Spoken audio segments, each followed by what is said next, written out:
The last couple of years have seen a variety of protests and direct action in Seattle, and today we're talking about one of the most recent examples, the networks of people making whistles to blow when they see ICE agents nearby. And then we're doing a deep dive into the aftermath of last year's pro-Palestinian student occupation of a UW building. We're going to talk about what happened to those students and what a records request revealed about how the Trump administration was pressuring the school to respond to student protests. But first, we're going to talk about those whistles. So joining me is creative producer Sam J Leeds. Welcome, Sam. Thanks for being here. Hi, Jane. How about those whistles? How about those whistles? So Sam and I are here with Katie, who is a Whistle Party attendee and has spent a lot of time in the Whistle Network. Welcome to the show, Katie. Thank you so much for having me. Happy to be here.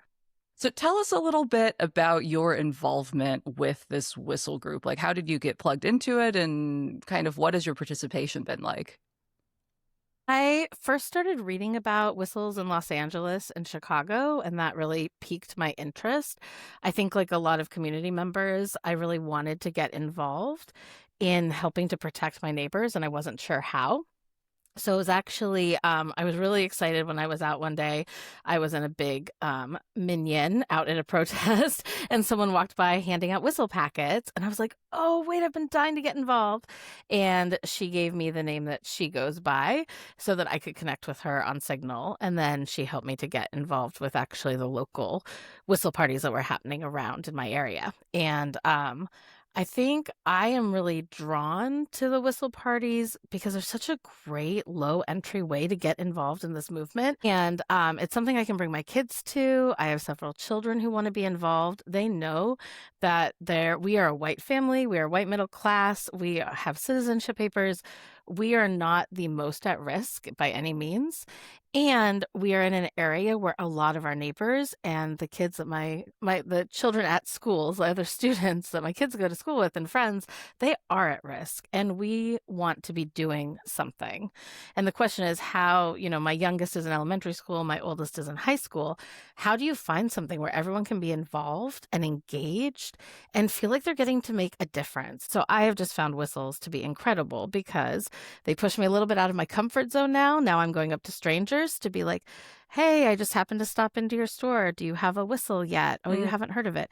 I just gave one to my doctor the other day. He didn't have a whistle yet. One of the tenets that I love at whistle parties is there's kind of a request to anything that you build and take with you, try to get it out in the community within 1 week. And my ADHD brain really needs that deadline, right? Otherwise, I would be like hoarding these whistles in my closet for no apparent reason.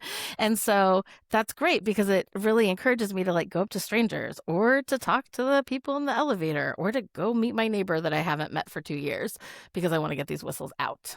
So is that how they're getting distributed? Like, you're just going person to person? I think there are a lot of ways they are being distributed. So often at marches and rallies, people will bring whistles. I've heard people distributing them through their workplaces and then meeting other businesses that want them. I know I go to my kids' bus stops and find out if parents there would like whistles. So there are a lot of ways. And then we also have restaurants and different businesses that are willing to have a little setup where you can go and pick up the whistles. So I'm hoping lots of people, at least in the Seattle area, are finding whistles around. Sam, do you have a whistle? Have you seen them around town? I have several whistles at this point, and I have definitely seen them around town. I've started putting them like in my bag, in various jacket pockets, so it's like regardless of what I take with me when I leave the house, I have something with me. I'm curious, Katie, sort of what your experience is of how you were feeling about your sense of kind of maybe not safety, but like control or ability to take action going into the first time you went to a whistle party versus sort of how you're feeling now, especially as you're saying, you've done elevator speeches in an elevator full of strangers, you've gone up to people in businesses. Like, how has this sort of changed your relationship to the community? And how are you seeing maybe this impacting other people as they're joining and getting involved? Yeah, I think I first came with just an interest of like, I want to get involved somehow, meet somebody who's more involved than I am to show me the ropes. And then there's definitely confidence built, right? As you go to these whistle parties, you understand what to do. You can help other people on how to fold a zine. I had to watch YouTube several times to understand how to get a zine folded. So as you're figuring that out, you build a lot of confidence. I see it as community education.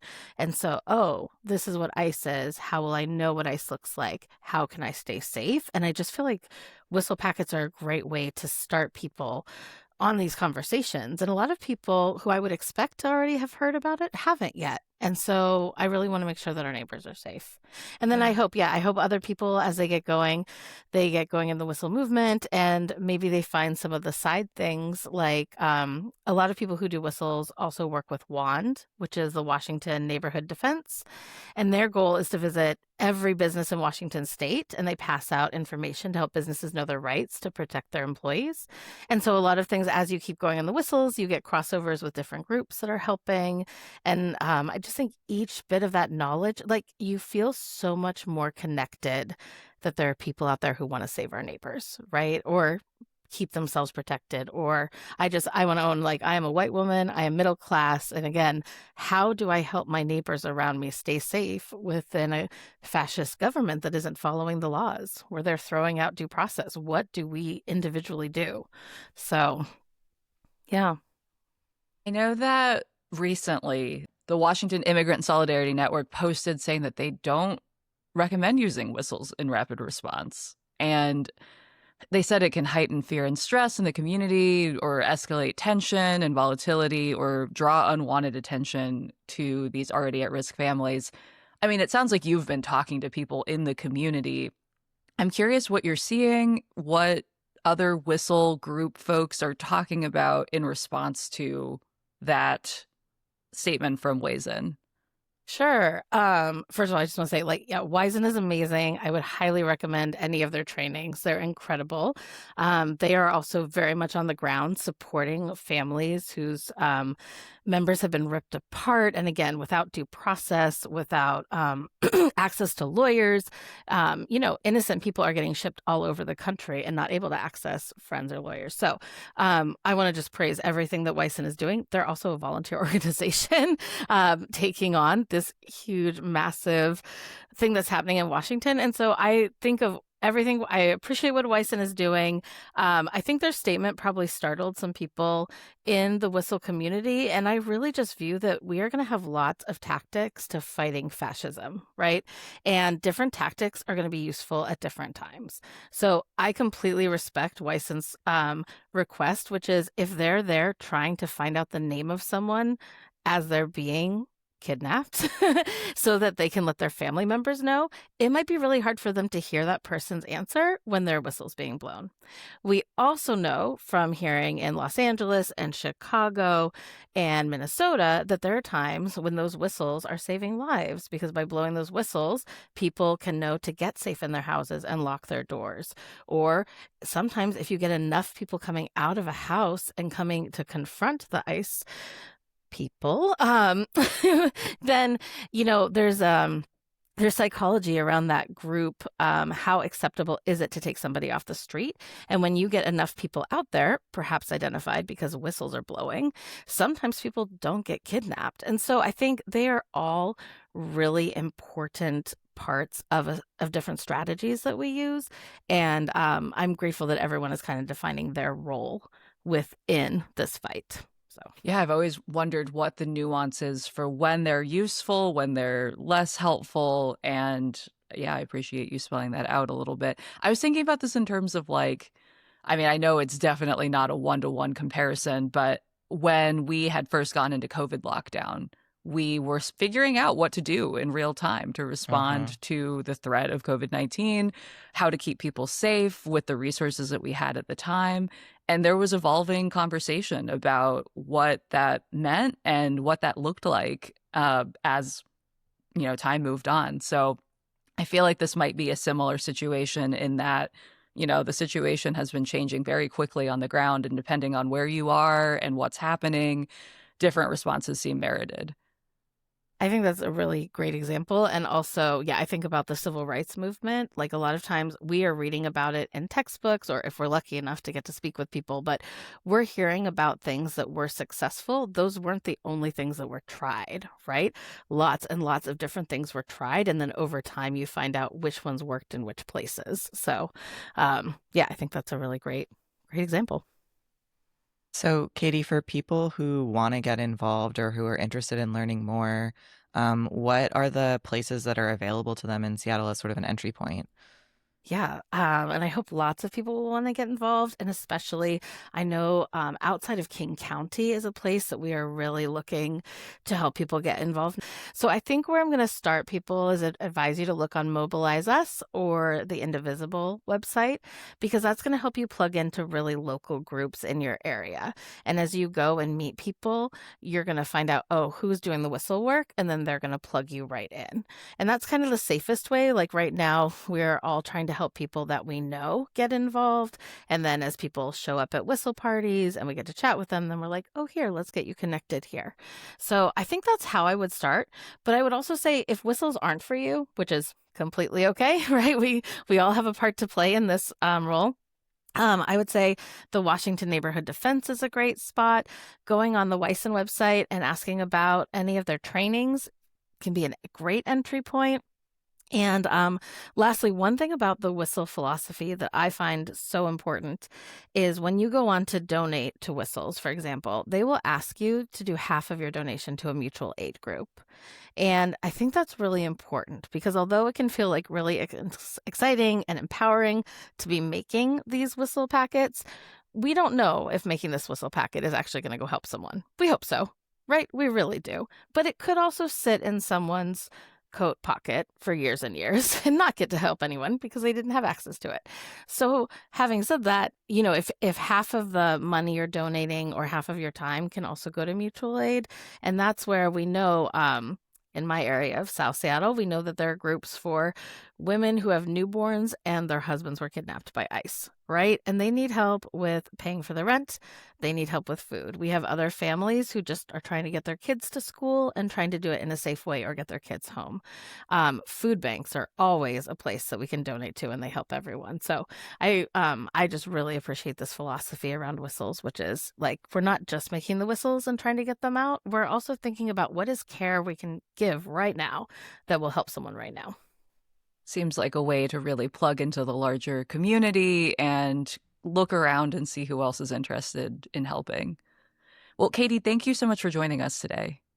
Thank you for having me. I really appreciate it. Let's take a break, and when we come back, we'll talk with two students who were at the 2025 occupation of the Interdisciplinary Engineering Building, or IEB, on UW campus. Hey, Sam, do you remember last year in May when this student group called Super UW occupied this building on campus?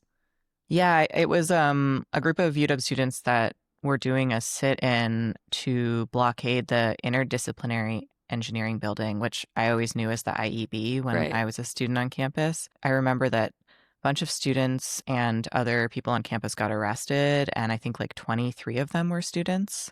The students were protesting to demand that the university end its relationship with Boeing because Boeing has deals with the Israeli military to build fighter jets and other military equipment.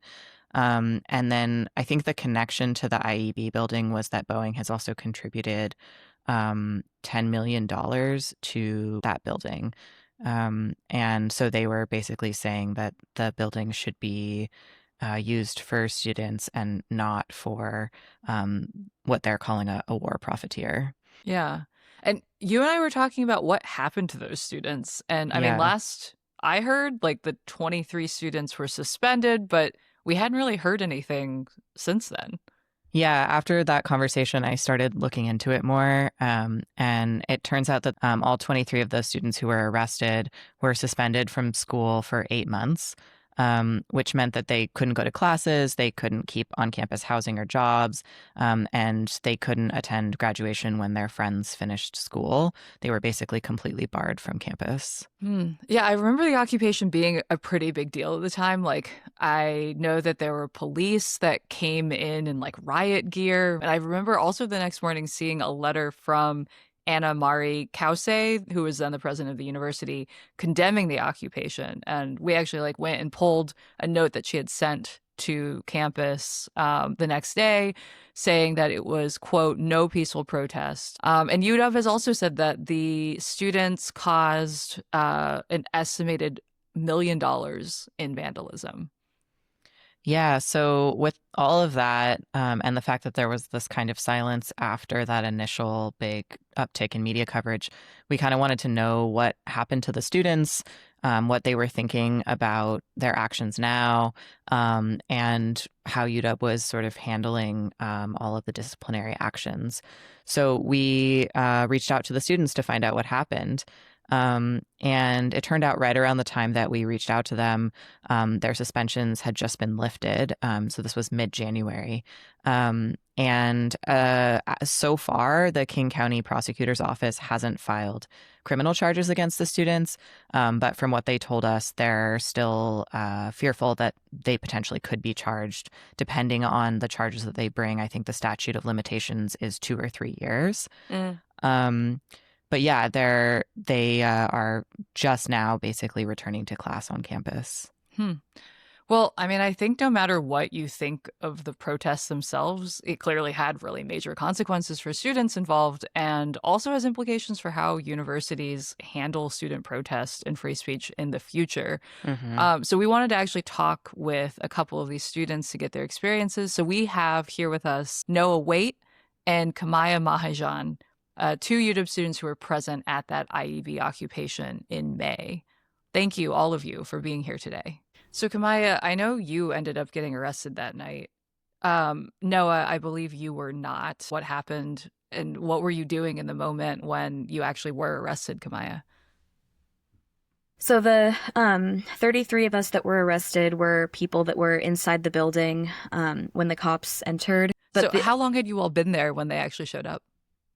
It was different. Like the building was the doors were open and people were coming in and out from around 5 p.m. that day until the police kind of formed a barricade, which was maybe around 9:30 or 10. Gotcha. So there were students that were still in the building at that point when the police had barricaded it. And so it was those of us that were then arrested, from inside of the building. And there were other community members and students that were outside of the building supporting the people still inside. Noah, what were things like from your perspective on the outside of the building and what were you up to?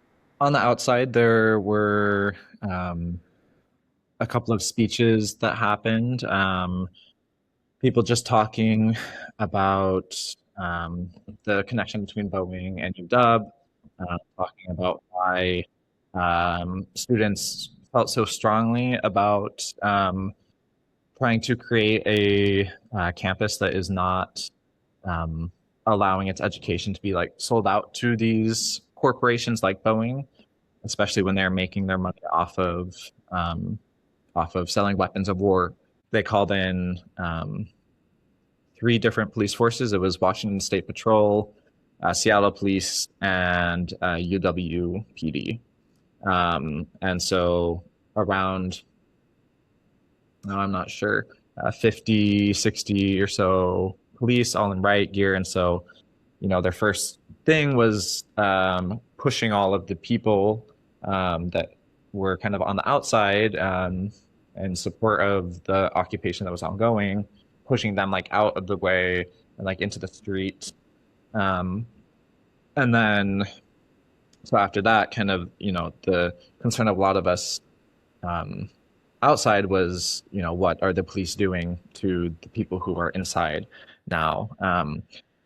As Kamaya was saying, there weren't cameras, and we know that the police and Seattle police specifically have a long history of the abuse of protesters, violence towards protesters. And we saw them go in with, less than lethal weapons like drawn, riot gear, batons, tear gas canisters, all of that, at the ready. And so there was violence that happened that night, but it was from the police that the University of Washington called in on its own students, right? So I think 2 people were concussed during the arrest. One person was concussed because they were like pushed down a flight of concrete stairs by the police. Um, a bunch of people got nerve damage from being like handcuffed in the back of cop cars for like hours and hours after being arrested. Someone had to get surgery on their wrist because the force that they were arrested with by the police was so great that it like actually separated the bones like in their wrist. And so they had to get surgery for that. And then it was like a 4-month recovery. So they actually only, I think like a month or so ago, were able to go back to work. And so, of course, there's like a lot of anxiety and fear about what was happening to my colleagues, to my fellow students, to friends. But there's also like, a lot of pride that seeing people kind of taking up the call from people in Palestine. It has been a very consistent thing that like student groups in Palestine, youth organizations in Palestine, both at the Islamic University in Gaza, Birzeit University in the West Bank, have consistently put out kind of calls for other student groups to, take action for Palestine, understanding that the genocide that has been happening in Palestine can only happen through U.S. arms and U.S. bombs and U.S. like diplomatic cover, and knowing that a lot of those things are happening in our own backyards. Can you speak a little bit about the student who you all named the IEB building for during the occupation and sort of what that connection was? Shaban Al-Talou was a 19-year-old student of engineering who was murdered in October of 2024 because he was in a refugee tent outside of Al-Aqsa Martyrs Hospital that was bombed by the Israeli occupying forces. And at the time that he was killed, and he was like, there was a video that went viral on social media of him being literally burned alive in his tent while still connected to like a medical IV because of a past sickness that he was still recovering from. His story is sadly not unique, but is something that resonated with many of us who are also his age and also university students. And given that this protest was happening at an engineering building, we wanted to honor Shaban because his goals with engineering were to rebuild his home and his city, and to use his engineering education for good and for the empowerment of his people and his land.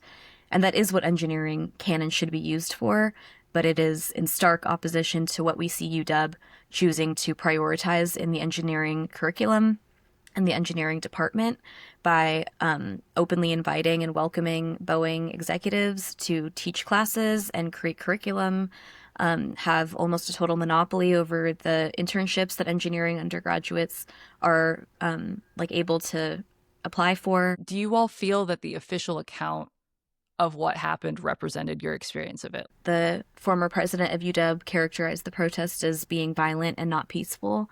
To me, that calls into question what type of violence do we feel is acceptable, and what do we condemn? And this occupation, this protest was completely peaceful in the sense that there was no acts of violence directed towards other people. And we were there to protest the violence that our university was complicit in enabling Boeing to supply weapons to the Israeli occupation. I think it calls into question if we think vandalism and violence are the same thing. Kamaya, I understand that as a result of that arrest and your involvement with the occupation, you were suspended. What was that process like? Yeah, so we were arrested on the night of May 5th, and were all released the following morning, afternoon. And within that day, the former president, Kause of UW, had sent out an email to the entire university community painting the students to be these, violent, radical crazy people, whatever, that caused harm to the university community. The charge that we were arrested on that night was trespass, which is not a violent, measure, like a violent charge at all. And we were all released from jail, many of us on what's called personal recognizance, where you don't even have to pay bail. So there were no criminal charges being pursued. The school's kind of portrayal was had no basis in actual law. It was just that they thought we were an ongoing threat, so they suspended us, which meant that we were withdrawn from any courses we were enrolled for, and we were banned from all university property, including the UW hospitals, with the only exception of visiting an emergency room for emergency medical purposes. The ban from campus meant that students were evicted from on-campus housing within less than a 24-hour time span, with no resources or support on where they could go to live instead. And students were also unable to continue working on on-campus jobs, which for many of us was our only or main source of income. So again, overnight, we did not have access to our work anymore. And I think also the isolation from community for a lot of people was also very difficult, considering when you're a student, your friends, a lot of your livelihood is based around campus, and not being able to have physical access to that space is very jarring. And as a result of the emergency suspensions continuing for several months, there were people who were really financially struggling because it's hard to find a job right now. And so being, suddenly fired from your job meant that a lot of people were struggling to pay their rent and pay for groceries. And we had to do community fundraising to stop a couple students from being evicted from their off-campus housing. People also lost their health care because of no longer having university employment, and paying for health bills out of pocket is still continuing to be a strain for people. And another very significant consequence was being forced to repay financial aid for spring quarter for students that were withdrawn from classes. And so that was thousands of dollars that the university just expected people to produce out of thin air and pay back to them, even though they weren't receiving academic credit for spring quarter because we had been unenrolled. We reached out to UW to ask if the 8 months that it took for these students to resolve their cases is typical for emergency suspension hearings. And UW's spokesperson, Victor Balta, said that he was not sure what the average emergency suspension was, but that this was an extraordinary and unprecedented case, as it involved 23 students and a significant amount of evidence. He says there was nothing average or typical about this case. We also asked what the criteria were for determining that the students who were suspended through emergency suspension were threats. And UW said that they were, quote, part of a group that blockaded exits and sealed emergency exits closed, posing a significant safety risk and trapping at least one staff member inside the building for a period of time, and did considerable damage inside the building. Let's take a break, and when we come back, we're going to talk about what happened to students in the following months. This occupation happened while dozens of students at other universities were also demonstrating for Palestinian rights, and many of those were shut down after the federal government threatened to remove funding to schools for not condemning what it calls anti-Semitism.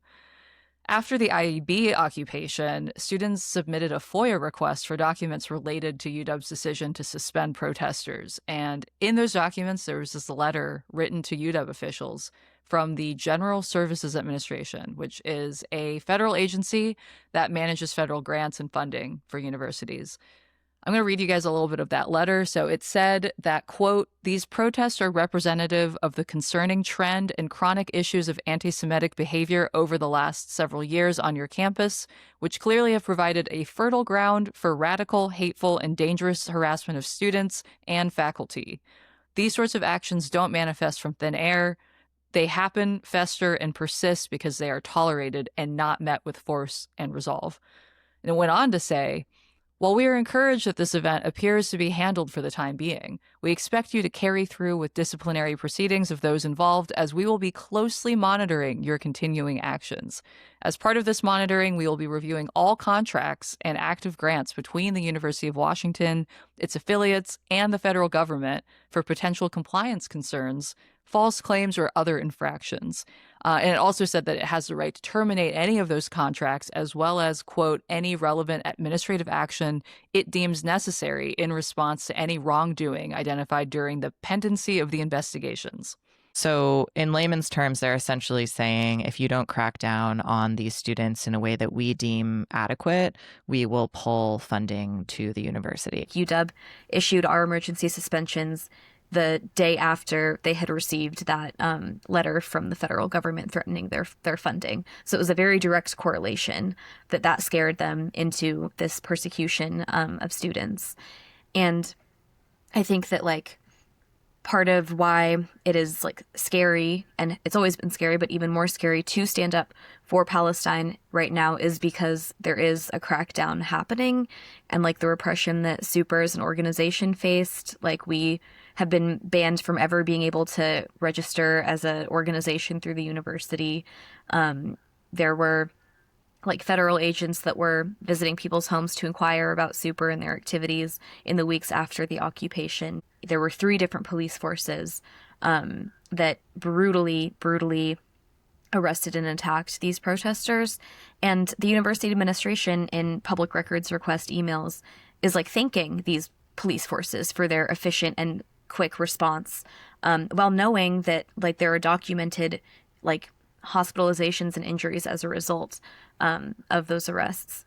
So I think that, like, it's very clear that that level of repression has chilled the concept of free speech on UW campus. And, like, talking with, like, faculty and staff and, like, non-student members of the community is, like, that they are afraid for their jobs and their, you know, just status at the university if they speak about Palestine or anything that could be perceived as pushing back against the administration. And even taking it a step further, like, the federal government's intimidation to these universities of, like, cutting funding is having a real material impact in how universities are responding. Like, that's real repression that is very scary, and is the university is, like, one kind of manifestation of, like, where we see that happening, but it really is happening everywhere. I think, like, isolation of the movement and the ways that we've kind of seen happen with the Palestinian movement. Wait, say more about that. What do you mean by isolation? I think, I mean, like, something that we have seen, like, that there's often kind of, like, a lot of people that are, like, left except for Palestine, you know, like, people that will, you know, kind of hold to a lot of the kind of, like, classical liberal values of human rights and equality and racial equity, things like that, gender equity. And then, but when it comes to Israel and Palestine, suddenly it becomes, like, too complicated, or they can't really have an opinion on this. No, I think that is a fair characterization. And I would imagine that some of our listeners are maybe there, right? Like, that they feel like this is a complicated issue. And obviously there's a range of attitudes in the US and on the left in particular, and in Seattle, about the Israeli occupation of Gaza. And I mean, I just feel like there's also a huge spectrum that includes the general belief that Gaza should be free, but also condemning violence. I know that Super has written praising the October 7th attacks, which Kause pointed to in her letter at the time after the occupation. I mean, you also talk about how, you know, part of the suspensions here were the students being painted as, you know, violent or dangerous. I guess I'm just curious to know, like, do you all stand by that as members of Super? And what do you have to say to folks who point to that as a sign of supporting violence? Yeah, I mean, this is something that I think has kind of consistently been like a sticking point for a lot of people. For us, you know, it really comes down to the fact that Palestinians have the right to resist occupation by any means necessary. This is something that has kind of long been like a generally recognized like human and moral right, that people have the right to like defend themselves and their livelihoods if they're under threat and attack. But it's also enshrined in international law that a people who are occupied and who are being colonized do have the explicit right of resistance to that, including armed resistance. No one loves violence. No one wants to fight. You know, when we look at and read the words and listen to the words of people on the ground in Gaza, like no one's ever talking about how excited they are to fight, but they talk about how they want their children to have a life of dignity, and they want their grandchildren to live on their ancestral homeland. Like Palestinians have been, trying every route possible to achieve sovereignty and liberation. They've gone through the United Nations. They have attempted to establish Palestinian states. They have done diplomatic measures. They've done peaceful marches. Everything that a people can try. And armed struggle is one of those kind of unfortunate, but historically necessary things that I think for us, we kind of feel it's a bit arrogant to, sit here in homes that are not bombed and in land that is also not ours, on land that was stolen by settlers before us, and to tell Palestinians that they actually need to just march around and beg to not be killed, and that they don't have the right to fight back and to take action to protect themselves and their loved ones. Where do things stand with the demands that you all were making? I mean, I know Boeing is still making fighter jets. Has the university responded to that aspect of your demands? No. And also like this demand of the student movement for like UW to cut ties with Boeing predates the Palestine movement. Like this demand has existed for over a decade. And in the context of Palestine organizing has, for the past 2 years, in many different avenues, has been presented to administration, not just through building occupations, but through meetings with the Board of Regents, meetings with the president directly, petition, like signature gathering, and many other avenues. And consistently, the university administration has chosen to not engage with the demand at all and tell media and other outlets that they will never even consider cutting off their relationship with Boeing. And the demand specifically of the IEB occupation was for that building itself to be repurposed into a space on campus that met the needs of students in the community, and not to be a place that is completely filled with tech and engineering company funding and influence. Every single floor and room of that building is the Boeing floor or the Microsoft suite or the Amazon Success Center or whatever. And there were even rooms of that building that were not even open to students, but only open to company staff for months after it was originally opened. This speaks to the broader kind of trend of the federal government not putting money into educational institutions. And so the end result is that these institutions more and more are reliant on corporations to finance, the things that, the university itself. And so when the federal grants and federal money and state money is already so low, it kind of almost makes it so the university, they couldn't function the way that they currently do without these corporate loans, because they've so deeply embedded themselves with these corporations. And so then, of course, that also makes the federal grant threats even more, extreme. Ask you all one last question, which is, knowing what you know now about what happened that night, what happened in the aftermath, would you do anything differently? What this experience has taught me, first and foremost, is that sacrificing anything for the movement of liberation in Palestine is always going to be worth it, and that history is going to absolve all of us, even if the current system and the current state wants to crack down on our movements, that every single person I know that has sacrificed something for Palestine is honorable and proud of that decision. Yeah. I think for me, it's, it's more of like a forward-looking thing on like what are we going to do in the future, because the fight is not over. Not even close to over. There's been a ceasefire, which has just kind of been a slowing down of bombings. 400 Palestinians have been killed over 400 since the ceasefire was declared, and Palestine is not free. Gaza is occupied to a degree that exceeds its occupation pre-October 7th. It is our tax money that is funding the occupation of Palestine. So I think it's about figuring out how we can move forward, how to move in a way that avoids repression to the best that we can, but also is able to build a movement that is strong enough and powerful enough to actually,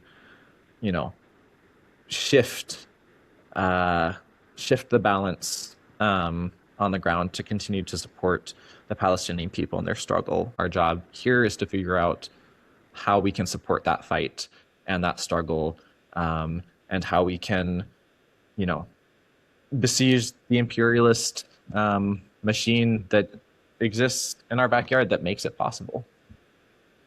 Well, that's a bigger question that I don't know that we're going to resolve today. But Noah, Kamaya, thank you so much for joining us today and for sharing your stories.